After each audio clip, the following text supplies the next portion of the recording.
अस्सलाम वालेकुम। एक खुशखबरी है कि दो बड़े मारूफ यूट्यूब रिपोर्टर्स या जर्नलिस्ट जो हैं असद अली तूर साहब और मतीउल्लाह जान साहब, उनके यूट्यूब चैनल जो हैं वो बहाल करने का फ़ैसला कर दिया है। अभी तक टेक्निकली स्पीकिंग किसी का यूट्यूब चैनल बैन नहीं हुआ, अभी सिर्फ जो लीगल उसकी वो डिमांड है वो जनरेट की गई है। अब यूट्यूब ने आई थिंक कंप्लाई करना है ना, अब यूट्यूब ने कंप्लाई नहीं किया। बहरहाल आई थिंक यूट्यूब कंप्लाई करता है कि नहीं करता, अगेन गूगल की क्या पॉलिसी है, पाकिस्तान का कितना अभी डिप्लोमेटिक पुल है अमेरिका में, ये उस पर डिपेंड करता है। प्रिंसिपली आपको पता है यौन पे हमने बात की है कि चाहे जितने मर्जी ये लोग रिडिकुलस, उनको बैन नहीं करना चाहिए, बिकॉज आई थिंक उनकी बातों को की जो इंडिविजुअल मेरिट्स हैं अपने, वो रिडिकुलसनेस जो है वो लोगों के सामने आप नुमाया करें, ओपन डिबेट और डायलॉग हो तो वो उरियाँ हो जाते हैं। लेकिन जो ये ख़ास तौर पे दो जो रिपोर्टर्स हैं जो बीट रिपोर्टिंग करते हैं, ख़ास तौर पे इस्लामाबाद की हाई कोर्ट की रिपोर्टिंग करते हैं और सुप्रीम कोर्ट की रिपोर्टिंग करते हैं, ये तो पर्टिकुलरली मेरे ख्याल में ये सिर्फ जैसे किसी बाबू या किसी अफसर ने इनको वार्निंग शॉट दी थी, है ना। ये बड़ा गलत था, क्योंकि पाकिस्तान में इस तरह की जो अनअडल्ट्रेटेड किस्म की रिपोर्टिंग होती है बहुत कम होती है। और ऑब्वियसली हर इंसान के अपने बायसेस होते हैं, इनके भी, इन दोनों साहब के भी अपने अपने बायसेस हैं, लेकिन उसके बावजूद जनरली अबव बोर्ड रिपोर्टिंग होती है। और मुझे बड़ी खुशी हुई देख के कि इनके चैनल बहाल हो गए हैं या नहीं किए जाएंगे बैन, या अटैम्प्ट नहीं किया जाएगा इनके ख़िलाफ़ कोई लीगल एक्शन का। जहाँ तक ताल्लुक है बाकियों का, आई थिंक गवर्नमेंट को ये रिसेंड करना चाहिए। ये डिसीजन, ये गलत डिसीजन है। FIA जैसे इदारे जो हैं दे हैव बिकम जैसे बुलिंग के इंस्टीट्यूशंस बन चुके हैं कि लोगों को हरास और ब्लैकमेल और बुली करना ऑनलाइन। जो उनका एक्चुअल काम है साइबर क्राइम वगैरह, शायद वहाँ पे इतने वो इफेक्टिव ना हो, it remains to be seen. But ये साइलेंसिंग वाला जो बिज़नेस है ये ज़्यादा ख़तरनाक है, लॉन्ग टर्म सबको नुकसान होगा। और इस ज़िमन में एक बड़ी मतलब खुशाइन तो नहीं है, ये तो बड़ी खौफनाक खबर है कि पाकिस्तान की गवर्नमेंट ने और चाइना की गवर्नमेंट में दो मिनिस्टर्स जो हैं, एक अताउल्लाह तारड़ साहब जो हैं और जो दूसरी तरफ हैं वो रेडियो एंड टेलीविज़न ब्रॉडकास्ट के जो हैं ना, वो चाइना के वो डेप्यूटी इंचार्ज हैं उस डिपार्टमेंट के। ज़ाहिर बात है पूरे चाइना के जो रेडियो और टेलीविज़न के वो नेटवर्क की प्रोग्रामिंग को देख रहे हैं और जिस किस्म की सेंसरशिप में वो इन्वॉल्व होंगे। बहरहाल उन्होंने एक एग्रीमेंट किया कि हम आपस में मिल के IT और टेक्नोलॉजी को शेयर करेंगे, जिसके ज़रिए हम फेक न्यूज़ को और मिस इन्फॉर्मेशन को टैकल कर सकते हैं। फॉरेन पॉलिसी के एतबार से तो ये बड़ा बेहतरीन डिसीजन है कि आप इंडिया से फैलने वाले, इसराइल से फैलने वाले, अमेरिका से फैलने वाली फ़ेक न्यूज़, मिस इन्फॉर्मेशन जो है, जो अपने मुल्क में इश्तियाल पैदा करने के लिए होती है, आपके मुल्कों में फसाद पैदा करने के लिए होती है, मार्केट्स को हिट करने के लिए होती है, उसको तो आप कम्बैट कर लेंगे। लेकिन like with most military apparatus and equipment, इसका बड़ा एक अनफॉर्चुनेट रुख ये होता है कि ये वायलेंस जो होती है इंटरनली ये टर्न हो जाती है और ये आवाम के ख़िलाफ़ इस्तेमाल होती है। यानी जो अपोजिशन का पॉलिटिकल डिसेंट का तस्वुर है वो बिल्कुल जैसे ख़त्म कर दिया जाता है। ऑलरेडी फायरवॉल वाली पूरी एक सागा हमने देखी है पिछले 2 सालों में, ट्विटर की बैनिंग और फिर सब्सिक्वेंट अनबैनिंग जब ज़रूरत पड़ी रियासत को। तो ये डिसीजंस इतनी शॉर्ट साइटेड तरीके से नहीं करने चाहिए, क्योंकि लॉन्ग टर्म में आपको अवामी मकबूलियत, अवाम के रायमवारी के लिए और अवामी आवाज़ की जैसे रिप्रेजेंटेशन जो है ना पब्लिक कॉन्शियसनेस की, उसकी ज़रूरत होती है। जब आपको हाबड़ ताबड़ ज़रूरत पड़ती है तो आपको अनबैन करने पड़ते हैं, ट्विटर फायरवॉल को ढीला करना पड़ता है। अभी भी मेरे ख्याल में सोशल मीडिया सर्विसेज उस लेवल पे नहीं ऑपरेट करी पाकिस्तान में जहाँ पे जो उनका के राइट है। मेरे ख्याल में अभी भी आपको डेटा पे, आप लोग को आते हैं इशूज़ डेटा पे, मुझे तो अभी भी आते हैं। लाइक डेटा पे व्हाट्सएप की कॉल बहुत मुश्किल है, वाईफाई पे करना पड़ता है। दिस सॉर्ट ऑफ हस्बे मामूल बन गया, नॉन बन गया। So on one level national security के जो बहाना है वो बड़ा जायज़ बहाना भी होता है। आई अंडरस्टैंड कम्प्लीटली, टेररिज्म को रोकने के लिए, मॉनिटरिंग करने के लिए चीज़ें इस्तेमाल होती हैं। बट अगेन एक ब्लैंकेट पॉलिसी के तहत सर्वेलेंस करना, लोगों की आवाज़ों को साइलेंस करना, ये लॉन्ग टर्म में नुकसानदेही साबित होता है। शायद ये किसी एक छोटी सी एलीट के लिए फ़ायदेमंद हो, लेकिन अक्सर व बेशतर अवाम उन्नास के लिए ये नुकसानदेही साबित होता है, चाहे प्राइवेसी इश्यूज़ को लेके हो, चाहे पब्लिक फ्री एक्सप्रेशन को लेके हो। और जब आप सर्टन आवाज़ों को सप्रेस करते हैं इस तरह की टेक्नोलॉजीज़ को इस्तेमाल करके, जिस तरह हम पहले भी बात कर रहे थे 17 यूट्यूबर्स के केस के बारे में, कि you and up elevating those voices और आप डिसेंट को वायलेंस की तरफ लेके जाते हैं, कि जो डिसेंटिंग फोर्सेस हैं, जो अपोजिशन की आवाज़ें हैं, वो पॉलिटिकल वायलेंस को टर्न करती हैं और वो सिस्टम के बाहर धकेली जाती हैं। लोगों को सिस्टम के अंदर रखने के लिए और कन्वर्सेशन को रोबस्ट रखने के लिए आपको लोगों को इजाज़त देनी पड़ेगी। तो चाइना के अंदर कितनी फ्रीडम्स हैं जिनसे हम ये सबक सीख रहे हैं। बार बार हम डिस्कस करते थे प्लेटफॉर्म पे भी कि और चाइना मॉडल लेके, और जो हमारे बुजुर्ग बड़े भी कहते हैं ड्राइंग रूमों में बैठ के कि चाइना में जब बंदा चोरी करता है ना सब गोली मार देते हैं। सो रूल ऑफ लॉ और ये चीज़ें बहुत अट्रैक्टिव हैं and these are one of the modern offerings कि अगर आप एक कायदे कानून के तहत रहना चाहो एक मॉडर्न सबर्बन एनवायरनमेंट के अंदर, तो आप बड़ी खुशी खुशी रह सकते हो, क्योंकि जो वायलेंस है मॉडर्न नेशन स्टेट की वो बड़ी वेल मास्क्ड है, वो बड़ी कंट्रोल्ड होती है। लेकिन उस फैंटेसी के अंदर, उस सॉर्ट ऑफ फसाड के अंदर 1 इंच 2 इंच लेफ़्ट राइट की जो गुंजाइश नहीं होती ना, ज़रा सा भी कोई सिटीज़न को इंडिविजुअल उसमें आता है उस मद में, उस जद में, तो उसको अनपर्सन कर दिया जाता है। यानी ये टेक्नोलॉजीज़ अब इस हद तक आ गई हैं कि आपको अगर मैं सोशल मीडिया आपका बैन कर दूँ, या आपकी सोशल मीडिया पे पाबंदी लगा दूं, या आपको अक्रॉस द बोर्ड लोगों से बात करने की इजाज़त बंद कर दूं, या आपके चैट्स को रेगुलेट करना शुरू कर दूं, तो आपको मैं अनपर्सन कर सकता हूं। यानी I can remove you from public life, आपकी फाइनेंशियल ट्रांजैक्शंस को कंट्रोल कर सकता हूं। ऑलरेडी ये हथकंडा इस्तेमाल हुआ है पाकिस्तान के अंदर यूट्यूबर्स जर्नलिस्ट के ख़िलाफ़ कि उनकी बैंक अकाउंट्स बंद किए जा रहे हैं, उनकी प्राइवेट लाइफ को टारगेट किया जा रहा है आवाज़ उठाने के लिए। ये एक बहुत रोबस्ट इंफ्रास्ट्रक्चर खड़ा हो गया दुनिया के अंदर, ख़ास तौर पे वॉर ऑन टेरर के बाद से, कि जहाँ पे कोई भी हुकूमत किसी भी वक्त किसी भी लम्हे में आदमी की आवाज़ बंद कर सकती है, उसकी फाइनेंशियल एग्जिस्टेंस उसको अनपर्सन कर सकती है। बार बार मैं अनपर्सनिंग का लफ्ज़ इस्तेमाल कर रहा हूँ, ये एक बड़ी जदीद फिनोमेनन है कि आपकी इंसानियत जो है मैं आपसे छीन सकता हूँ। यानी आपको मैं जीने का हक बाकी दूंगा, बट वो जीने का हक जैसा अधूरा होगा कि आप इंटरेक्ट नहीं कर सकते पब्लिक फोरम्स में, इन प्लेटफॉर्म्स जिन पे हम बहुत ज़्यादा अब डिपेंडेंट हैं। मेरी ज़ाती राय है कि इंटरनेट और जैसे सोशल मीडिया प्लेटफॉर्म्स अब बिजली पानी गैस की तरह यूटिलिटीज़ का हिस्सा है। ईमेल नहीं होगी तो कोई काम नहीं कर सकते, ईमेल नहीं होगी तो कोई जॉब नहीं कर सकते, कोई स्कूल में दाखिला नहीं ले सकते, and so on and so fourth. तो ये बहुत बड़े प्रॉब्लम्स हैं, इनके बहुत बड़े सवाल हैं, क्वेश्चन मार्क हैं। इनको रिजॉल्व करने के लिए शायद अताउल्लाह तार साहब को अकेले फ़ैसला नहीं करना चाहिए बायलैटरली, नून लीग की मशावरत के साथ या फ़ौज की या इंटेलिजेंस की मशावरत के साथ। शायद अवाम का भी कोई स्टेक है इस कॉन्वर्सेशन में। 25 करोड़ लोग हैं हम, 25 करोड़ लोग अब हाँक नहीं सकते कॉन्स्टेंटली कि लेफ़्ट चले जाओ, राइट चले जाओ, सीधे चले जाओ, पीछे आ जाओ। तो बहरहाल ये एक लटकती हुई तलवार है। जब PTI वाले यूट्यूबर बैन होते हैं तो नून लीग वाले हंसते खुश होते हैं, पीपल्स पार्टी वाले खुश होते हैं। जब उनके यूट्यूबर बैन होते हैं तो PTI वाले अपने अपने दौर की बात है। एक ऑब्जेक्टिविटी पैदा करने की ज़रूरत है कि यार नहीं फ़र्क पड़ता, मैं ठीक है कत्ल की धमकियाँ ना दे रहा हूँ, बंदा ये ना कह रहा हो कि फ़लाने को मार दो या फ़लाने ग्रोह को मार दो या फ़लानी कौम को मार दो या फ़लाने मज़हब को मार दो, और गुस्ताखियाँ ना कर रहा हो, कुफर ना कर रहा हो आदमी, तो बहुत बड़ी स्पेक्ट्रम है कॉन्वर्सेशन की। Like 99.99% conversation lies outside of these 2 things जो मैंने आपको बताई हैं। तो अब मिसाल के तौर पे मैं आपको मेंटेनेंस एग्जांपल देता हूँ। इन्वायरमेंट के ऊपर एक रोबस्ट कॉन्वर्सेशन पाकिस्तान में क्यों नहीं होती? क्योंकि बाकी चीज़ों पे नहीं होती। यानी मिसाल तौर पे हमने एक प्लेटफॉर्म पे लाए डॉक्टर वसीम साहब। डॉक्टर वसीम एक बड़े अच्छे जूलॉजिस्ट हैं, युवास के पढ़े हुए हैं, बड़े हमारी लीडिंग इंस्टीट्यूट है वेटनरी साइंसेस की, वो कंजर्वेशन का काम कर रहे हैं, वो जूज़ के साथ काम कर रहे हैं, वो ब्रीडर्स के साथ काम कर रहे हैं। उनकी वीडियोस बहुत मशहूर होती हैं, शायद आपने देखी भी हो। दुनिया में भी उनको रिकग्निशन मिल रही है, उनको BBC वगैरह के प्रोग्राम्स में मिलाना शुरू किया। अब डॉक्टर वसीम जैसा बंदा अकेला अपने प्लेटफॉर्म पर लग के बात कर रहा है, तो उसकी आवाज़ अगर अवाम तक नहीं पहुंचेगी, ताकत के अवाम तक नहीं पहुंचेगी, तो डिसीजन मेकिंग में उसको कैसे इन्वॉल्व किया जाएगा? यानी आप बात समझें, थोड़ी एब्स्ट्रैक्ट है, थोड़ी डिफरेंट है, बट मेरा पॉइंट ये है कि यूनिलैटरली मरीम नवाज साहिबा बना देती हैं एनवायरमेंटल प्रोटेक्शन एजेंसी और उसको मास्क बना देती हैं और कहते हैं उनकी परेड करवाओ। बट जो एक्चुअल लोग हैं जिन्होंने इकोलॉजी पे काम करना है, जूलॉजी पे काम करना है, सस्टेनेबल डेवलपमेंट में काम करना है, आप लोगों की सपोर्ट की वजह से आज हम यहाँ पे हैं। आप लोगों की सपोर्ट की वजह से हम ये कंटेंट बनाते रहते हैं। आप लोगों की सपोर्ट हमें चाहे इनबॉक्स DM की मद में है, चाहे वो कमेंट की मद में है, या स्पेशली 3000 रुपये की सब्सक्रिप्शन की मद में है, हमारे काम को बहुत आगे लेके जाती है। हमें किसी प्लेटफॉर्म की तरफ से कोई सपोर्ट नहीं है। आपके सामने हमारा चैनल डिमोनेटाइज हुआ है, 1 दफ़ा नहीं 2 दफ़ा, उसकी वजूहत भी हमने आपको बताई हैं। डिमोनेटाइजेशन या फिर किसी की आवाज़ बंद कर देना बहुत गलत है, चाहे वो किसी भी इशू पे बात कर रहा हो। फ्रीडम ऑफ स्पीच के साथ खड़े हुए और हमें 3000 रुपये की सब्सक्रिप्शन प्रोवाइड करें। हमने ऑलरेडी ज़्यादा कंटेंट प्रोड्यूस करना शुरू कर दिया अपने पेड सब्सक्राइबर्स के लिए, और हमारी इवेंचुअली कोशिश होगी कि जो हमारा आधा कंटेंट है वो पेड सब्सक्राइबर्स के लिए ही हो।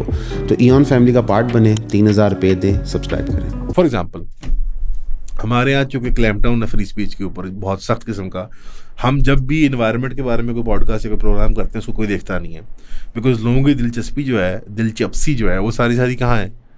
वो सारी की इमरान खान फलाना, ये सियासत वो सियासत।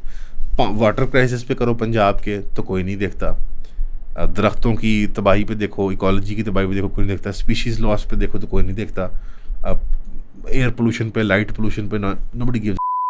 तो पॉइंट मेरा ये है कि that will only happen once the conversation is open up होएगी, लोग वेरिड इंटरेस्ट डेवलप करेंगे, लोग फील करेंगे कि हाँ जो मुझे फ़िज़ाई आलूदगी फील होती है वगैरह वगैरह।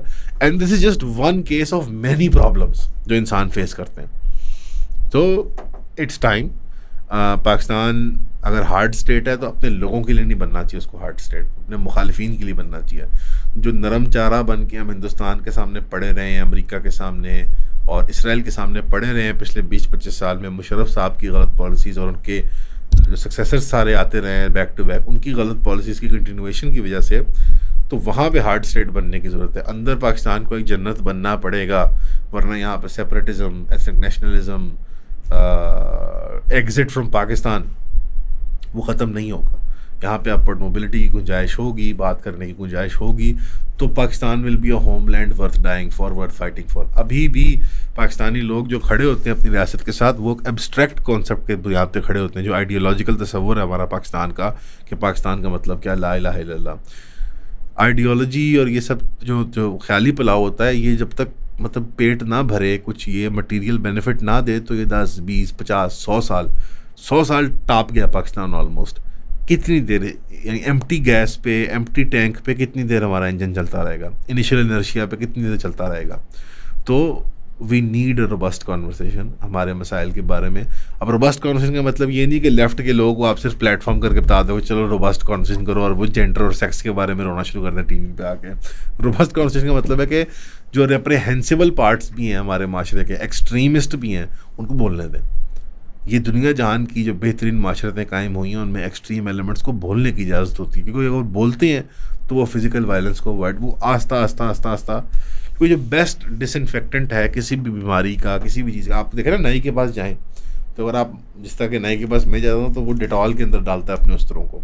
अगर आप फैंसी नाई के पास जाए तो उनके पास डब्बा होता है, उस पर यूवी लाइट का लगा ना, नीली लाइट होती है, यूवी लाइट सूरज से आती है। द लाइट ऑफ डे जो है, सूरज की रोशनी जो है, वो डे लाइट जो है, वो बेस्ट डिसइंफेक्टेंट है अमराज को मारने के लिए, जरासीम को मारने के लिए। अगर लोगों के आइडियाज़ इनरेप्रेहेंसिबल हैं, गंदे हैं, स्टूपिड हैं, इल इन्फॉर्म्ड हैं, लॉजिकल नहीं है, एंटी इस्लाम है, एंटी कॉन्स्टिट्यूशन है, पब्लिक में आएंगे लोग ज़िबा कर देंगे, लोग चीथड़े उड़ा देंगे। लेट पीपल एक्सप्रेस देयर डम आइडियाज़, देयर एक्सट्रीम आइडियाज़, ताकि वो टोन डाउन किए जाएँ। अगर आप उनको बंद कर देंगे, उनको आप कॉर्नर कर देंगे, तो क्या होता है कि वो अंधेरे में और फेस्टर करते हैं, उनमें और इन्फेक्शन डलता है, उनमें पीप डलती है, और वो आइडियाज़ वायलेंट होते हैं, और वो अजीब आइडियोलॉजी की शक्ल इख्तियार कर लेते हैं। तो खैर आप लोग समझ ही गए मेरी बात को, मैं उसको इन एज मैनी वर्ड रिपीट किया है, रीइटरेट किया है। खुशखबरियाँ बहुत हैं पाकिस्तान के पास, बहुत थिंग्स हमारे लिए राइट जा रही हैं। ASEAN कॉन्फ्रेंस के ऊपर इसहाक डार साहब की जो पॉलिटिकिंग हो रही है, जिस किस्म की थपकी मिल रही है पाकिस्तान को, लेवरॉव रशिया का फॉरेन मिनिस्टर मिल रहा है हमें, ऑस्ट्रेलिया के फॉरेन मिनिस्टर मिल रहे हैं, हम चाइना के साथ भी बनाए बैठे हैं, वेस्टर्न वर्ल्ड के साथ भी बनाए बैठे हैं, हम रशिया को भी खेल रहे हैं। दोबारा 70s-80s के बाद पाकिस्तान एक सेंटर स्टेज पे आया है after a very very very long time, जहाँ दुनिया की बड़ी ताकतों को हमारी ज़रूरत है किसी न किसी काम में, और पाकिस्तान मिलिटरली स्पीकिंग और जो सोशो इकोनॉमिक फैक्टर्स हैं, मैक्रो इकोनॉमिक फैक्टर्स हैं, उसकी बुनियाद पर तकड़ा बैठा हुआ है। जोग्राफियाई अहमियत तो है ही है। इस तगड़ेपन को अब लेवरेज करना, अपने मसाइल को रिजॉल्व करने में, ख़ास तौर पे कश्मीर का मसला, इन चीज़ों के मसले को पाकिस्तान प्राइम्ड है।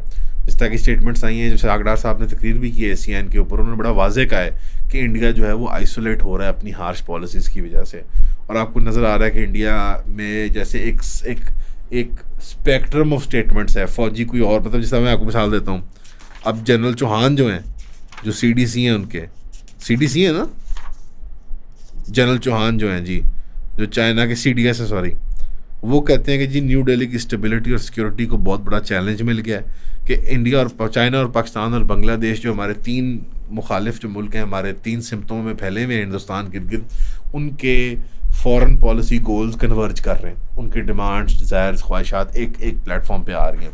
तो ये हिंदुस्तान के लिए बहुत बड़ा ख़तरा है। अब यहाँ पे एक तरफ ये बात कर रहे हैं, कोई किसी और पे जनरल साहब एक्नॉलेज कर रहे हैं कि जी अब बड़ा नुकसान हो गया हमारा मई की झड़प में, तो सिविल गवर्नमेंट में अजीत डोवाल आके टीवी पे झूठ बोल रहा है कि नहीं हमने तो बड़ा बड़ा शुक्र है जी गॉड का, थैंक गॉड कि हमने सारी इंडिजिनस टेक्नोलॉजी इस्तेमाल किया, हमने तो कोई फॉरेन वेपनरी नहीं इस्तेमाल की। यानी इट्स अ कन्फ्यूजिंग अरे ऑफ स्टेटमेंट्स। और मोदी तो जैसे पब्लिक अपीयरेंस देने को तैयार नहीं है। वो अफ्रीका के और दुनिया के थर्ड वर्ल्ड ममालिक के वर्ल्ड टूर पे गया हुआ है, क्योंकि उसको मेन स्ट्रीम जो तगड़े ममालिक हैं, जो फर्स्ट वर्ल्ड सेकंड वर्ल्ड, उसके अंदर लिफ्ट नहीं मिल रही, वो आइसोलेट हो गया, क्योंकि इंडिया ने बहुत रेडिकुलस पॉलिसीज़ परसू की।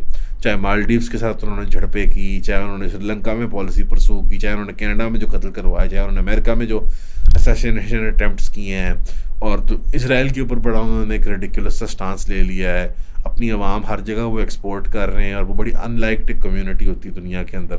सो डोमेस्टिकली भी और आवाम के अंदर भी और स्टेट लेवल के ऊपर भी एक इंडिया एक आइसोलेशन फेज़ में जा रहा है, जो कि उसने मतलब आप कहना नहीं चाहिए, बट अगर आप कब्र खोदते हो किसी के लिए तो कब्र एक होती है, बंदे दो होते हैं। तो पाकिस्तान को उन्होंने आइसोलेट करने की पॉलिसी बनाई थी 90 से।